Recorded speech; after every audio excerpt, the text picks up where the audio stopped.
Yay mövsümündə havanın həddindən artıq isti olması insanların sağlamlığı üçün təhlükə yaradır. Günəş şüalarının uzun müddət birbaşa təsiri nəticəsində gün vurma baş verir. Bu hal xüsusilə uşaqlar, yaşlılar və açıq havada işləyən insanlar üçün daha təhlükəlidir.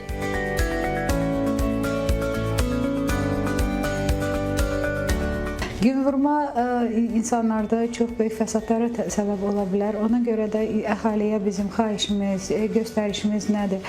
Çalışaq saat 1-dən 5-ə qədər günəşin ən qızmar vaxtında birbaşa günəş şüalarının altında olmayaq, çətirlərdən istifadə edək və ən əsası gün boyu adi sudan istifadə etməyimizi yaddan çıxartmayaq. Çünki gün vurmanın çox böyük fəsadları olduğuna görə illa ki, əsasən də bu yaşlı adamlara və körpə uşaqlara çox aiddir.